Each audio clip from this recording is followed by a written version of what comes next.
Bismillahirrahmanirrahim. Assalamu alaykum. Hürmetli görürmenler. İstiklal gündəlik xəbərlərimizi görüşünlərini qarşı alımız. Mən Abdullah Yalğun.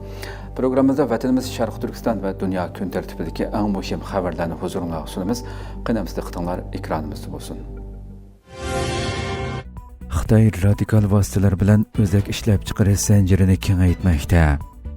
Xitay növbətdə öz-özünü təminləydigan yerim ötküzgüç təminləş zənciri qurub çıxışqa urunuvatqan olub, Xitay rejimi özək işləb çıxarğıcı şirkətlərdən işləb çıxarış kölümünü kengaytganda, kam deganda 50% Xitayda işləngan üskünələrini işletishni talab qilgan. Reuters agentligining bugungi maxsus xabarida bildirilishicha, bu buyruq texi ochiq oshkora e'lon qilinmagan bo'lib, ahvoldan xabardor bir necha kishi manba ko'rsatilgan.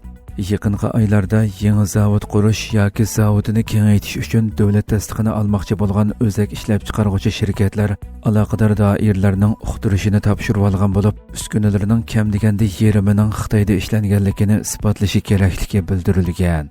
Manba shaxslar bu haqda to'xtalib, Xitoy rejimining amaliyotda bu nisbatning 50% mi yuqori bo'lishini xohlaydiganligini va oxirida zavodlarning 100% Xitoyda ishlab chiqarilgan uskunalarni ishlatishini nishon qilganligini bildirgan.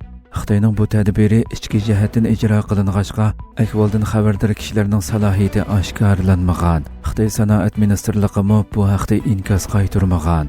Xabarda ilgari Xitoydagi o'zak ishlab chiqaruvchi zavodlarning Amerikaning uskunalarini tanlab ishlatganligi, Xitoy shirkatlariga fursat kelmaganligi, lekin bu ahvol 2023-yili Amerikaning eksport cheklamasidan boshlab o'zgarganligi, Xitoy zavodlarining yerlik ta'minlovchilari bilan hamkorlashishidan boshqa amali qolmaganligi qayd qilingan.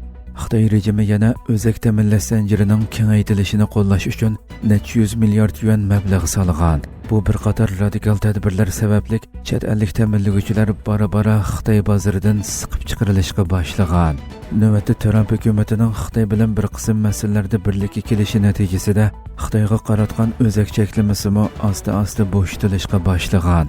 Amerika savdo vakili ishxonasi kelgusi 18 oy ichida Xitoy o'zaklaridan qo'shimcha tamojni beja olmaslikni qaror qilgandan sirt, bu oyning 5-ida Amerika prezidenti Donald Trump Nvidia shirkatining Xitoydagi tasdiqlangan xaridorlariga yuqori darajalik H200 sun'iy aql o'zikini eksport qilishiga ruxsat qilgan. Meta shirkati Xitoyning sun'iy aql shirkatini sotib oldi. Facebook, Instagram, WhatsApp qatorliq ijtimoiy taratquv supalarining ana shirkati bo'lgan Meta Xitoyning sun'iy aql shirkati Manusni sotib olgan bo'lib, bu savdoning Amerika hukumatining tekshirishiga duch kelishi mumkinligi faraz qilinmoqda. Aloqador xabarlarda qayd qilinishicha, mazkur savdoning qiymati 2 milliard dollardan oshadigan bo'lib, ikki taraf 10 kun ichida tezlik kelishim hosil qilgan. 2022-yili Xitoyda qurilgan Manus shirkati bu yil 3-oyda sun'iy aql supasi Manusni e'lon qilgan va tez sur'atda abon to'plagan. Meta shirkati bu qatimliq savdoda Xitoy mablag' solg'uvchilarining Manus shirkatidagi barliq payini sotib olganligini, navbatda Manusning Xitoyda hech qanday pay egasi yo'q ekanligini e'lon qilgan. Shundaqdimi bu harakatlar Xitoy orqa ko'rinishiga ega bo'lgan mazkur shirkatning Amerika hukumatining andisini butunlay yo'qotilmaydiganligi ilgari surilmoqda.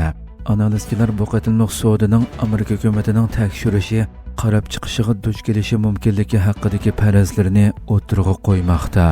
Meta shirkati dushanbadagi bir bayonotida Manusning turli mulozimatlarini va savdolarini o'tkazib olib davomlashtiradiganligini, shundaqla texnikalarini o'z texnikalari bilan birlashtiradiganligini ta'kidlagan.